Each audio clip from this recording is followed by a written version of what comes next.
Are you having a hard time finding a home for sale where you're getting beat out, there's a lot of competition, and you're thinking there's got to be another way? So one way is to find properties that are off market. So I'm Rami Dhillon. I'm with Realty ONE Group Southwest in Temecula, California. I'm Alfred Ramirez from Impulse Capital Partners. And today we're going to talk a little bit about how to find properties off market. So off market, Alfred, explain a little bit what that is. What is off market? Off market, is something that's not sold by a realtor.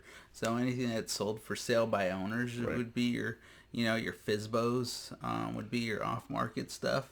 Because that's not, your tax deeds, your NODs, which is notice of defaults, probates, right. All that stuff would be off market right. stuff. Something that's not listed by a real estate agent on the multiple listing service, which is also known as the MLS. So Alfred just touched on a few of those points. So let's start with notice of default. So, and investors who are looking for deals, or not just investors. It could be anybody. It could be anybody. Yeah, it could be a homeowner that's out there looking for a house, and he can't find a deal because the prices are so high. I mean, you can go to. I mean, the best place to start would be your county records, county recorder's office. County recorder's office. That's the best place to start because your county recorder's office, you're gonna pull up almost everything from there. You're gonna pull up your notice of defaults. You're going to pull up your probates. You're going to pull up your tax deeds. All this information is for free. Right. You just got to put the effort into going down to the recorder's office and asking them every morning. Yeah. Well, I used to do it when I started. Yeah. I mean, that's the way I used to do it. Yeah. Yeah. Microfilm. Right. I'm dating myself on. I don't think some of these people know what microfilm is. Microfilm. Right. What the hell is that? Now they got a computer, but I mean, they'll still help you out. But those are ways to find it, or you could do driving for dollars. Right. If you don't want to go down to the recorder's office, you can do driving for dollars. This is another way. You could even do water shutoffs. So you could go down to the water department and say, hey, you know what? I want a list of all your water shutoffs. So people have had their water shut off. You can request it. That's public information. Yeah. So that's another good way, because if they're having their water shut off and they're living in the house, something's going on. Something's going on. If you can't afford to pay your water, obviously you can't afford to pay a lot of other things. Yeah. And water is quite important for all of us. Yeah. So let's go into a little bit more detail on some of the things that Alfred just touched on. So notice of default, for those of you who don't know, you get that when you have missed 3 mortgage payments on your home loan. Correct. Right? And they don't have to be consecutive. I mean, at one point you've missed 3, you've got a notice that you can potentially get a notice of default. And so when that happens, now that homeowner is in foreclosure. Correct. Right? That's and foreclosure process. Right. And so they have roughly now another 90 days plus 21 days. Another 90 days before they get a notice of sale, then another 21 days before it goes to the... Normally, That's in California. Okay. Well, in California, I've seen them go a year, 2 years. Right. But that's the normal what I'm saying, process. That's the minimum. Yeah, and that's the minimum. That's the minimum. That's the minimum. They can't be shorter than that in California, but it can go longer. I mean, if the bank doesn't want to foreclose on you, obviously it can go longer. But the whole point of this is, once you receive that notice of default, that homeowner has to decide what he wants to do. Yeah. They have to work real quick to either bring that mortgage current or sell the house. And if they have a lot of equity and, for some reason they can't bring it current, they can't borrow the money, they lost their job, it's a whatever. Great subject to opportunity. Yeah. Right. That foreclosures are great subject to opportunity because you could go in there, take over the mortgage, pay out the homeowner, get the loan up current, and then, either move into the house or rent the house out, or you've got title. Yeah. Right. And you've helped out the homeowner. Yeah. And you've got yourself an investment. Yeah. Or you can buy the property. Yeah. Or you can buy it outright. For, potentially for less than market value, the homeowner just has to make a quick sale, right? And so he may or may be happy to just, get out of it as quickly as possible. And he will still make some money. So it's got to be a win-win. You don't want to take total advantage of them. Yeah. So that's a notice of default, right? And then Yeah, your probates. Got your probate. You know, it's usually somebody that's passed away and, you know, family members got Right. control of the house. You usually want to wait till, I mean, if you could get a probate attorney or somebody in that aspect, once you're, you know, find the probate, find the person that passed away, and you find their relatives, you want to talk to the person that's in charge. You want to talk to the person that has, you know, the right to actually sell that house. And normally they'll appoint somebody in court, or they have it written down in their trust or Right. something. So, well, if it's a trust, it's not going to go into probate. But it's so if there's a will or if there's no will, Correct. it's Sorry. gonna it's gonna go into probate. And then you have either the executor or the administrator. So you want to find that guy. Yeah. Right? You want to find that person. And again, you can go down to... you can go down to the recorder's office. It should be recorded at the recorder's office who the like you said, the executor is. And I think you can even go down to probate court. Yeah. And, you can go down to probate court too and find that information. And you can find that information. And so you want to find the person that's responsible for... administering the estate of the deceased person. And so once you get that information, then you can send them letters. Send them a letter. You can call them. Just make sure they're not on a do not call list. We don't want to do that. Get in trouble for that. You call them. Well, only if you're licensed. Yeah. That's true. If you're a licensed agent, don't be doing that stuff. No, well, actually, if you're soliciting. Yeah. If you're soliciting, you got to be careful. Be careful. So those are so we got notice of default. We got probate. Driving for dollars. So driving for dollars is interesting. All right. So what you do is you pick a neighborhood, and I think potentially what you want to do is kind of find out where are all the other investors going, and what neighborhoods, what cities they're hitting. Yeah, if you're wholesaling, you want to figure out where those investors are going. That's where you want to be. So that's potentially where you could maybe get a deal. And so what do you do when you're driving for dollars? What are you looking at when you look at the houses? Well, when you're driving for dollars, if you're not looking for yourself, you're looking, for rundown houses, looking for grass dried up, you're looking for, boarded up windows, looking for, signs up, hanging up on the house. Maybe a roof is missing or something. Checking out the roof, looking for, roof boarded damage. Up windows. Yep. Right. Boarded up windows. Or sometimes I've seen, there's a car parked. Any kind of neglect to the house is what you're looking for. There's a car parked on the driveway. There's cobwebs growing underneath. All around it. There's something going on there, right? Yeah. So, you want to. Those are the ones you want to hit. Those are the ones you want to send letters to, or just get off the car and knock on the door and say, "Hey, you interested in selling your house?" Right. I mean, and once you identify whether it be probate and notice of default, driving for dollars, once you identify that property, you want to put on your list, and then create a little pipeline of homes that you would maybe regularly market to, whether it be a phone call or letter or whatever it may be. Yeah. So you just keep building that pipe. Now, but Alfred did touch on something interesting. So this is for investors and wholesalers.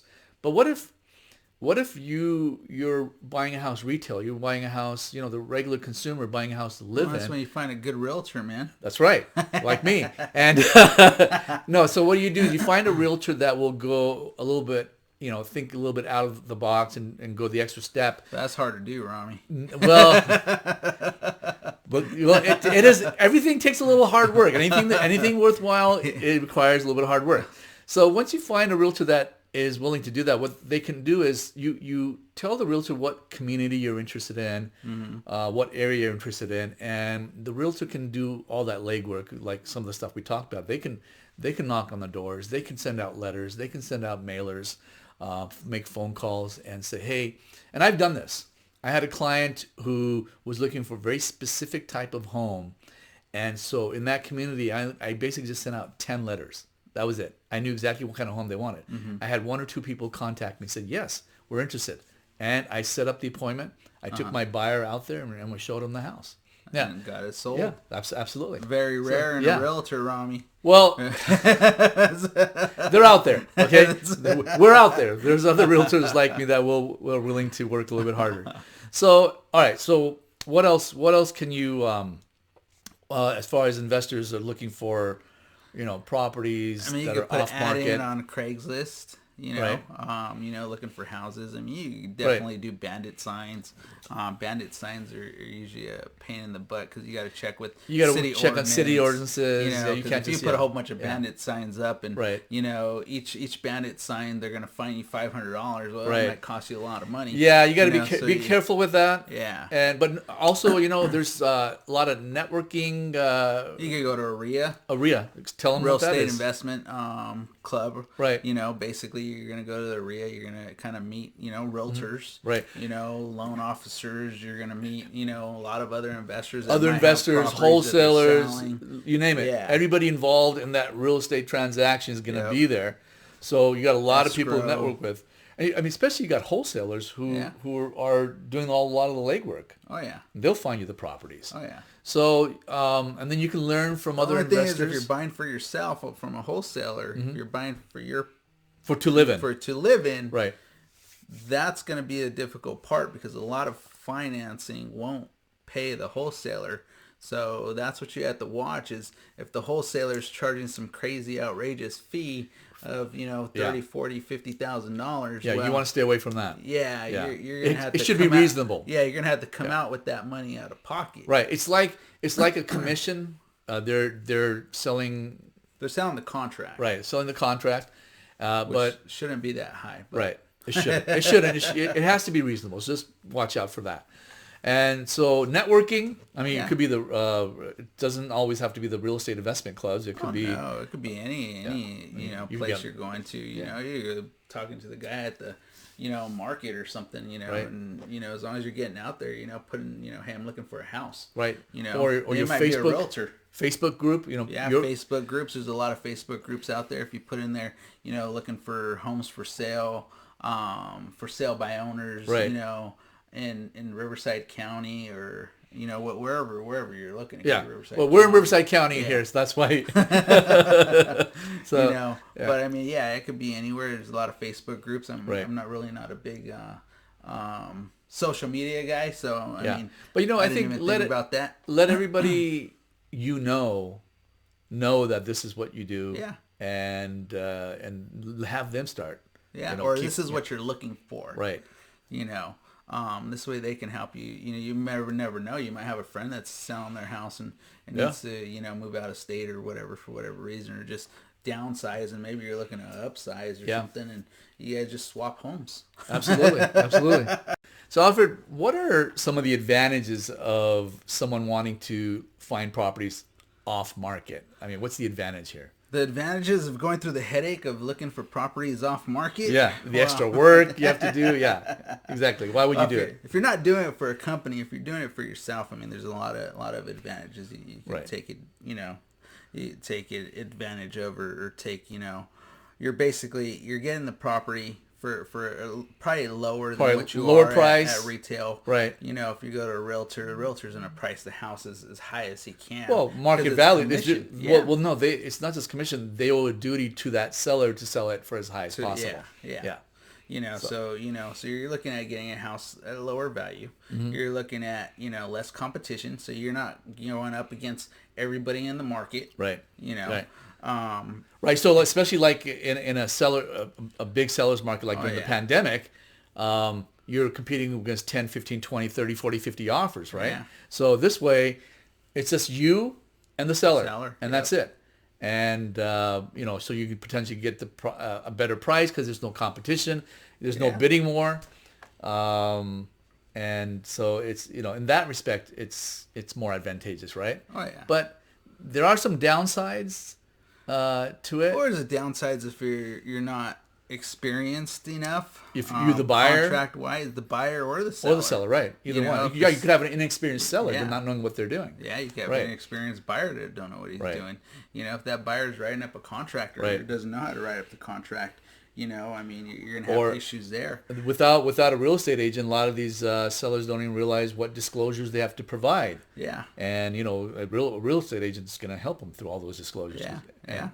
And what to disclose. Yeah. And how to disclose it. Yeah. So. If you're buying between you and the seller, like if it was me and you, I'm buying your property off you, Right. I don't need all those disclosures. Right. Title companies, sometimes they'll ask for them, but you just explain to them, hey, we're not, buying from a realtor. We're buying, private party to private party, and they're not going to require those disclosures. That's true, but you know what? The Yeah. seller still has a little bit of a duty to disclose what they know about the house. They should disclose what they know Yeah. about the house. So, So you are, as a Right. buyer, taking a greater risk. You are.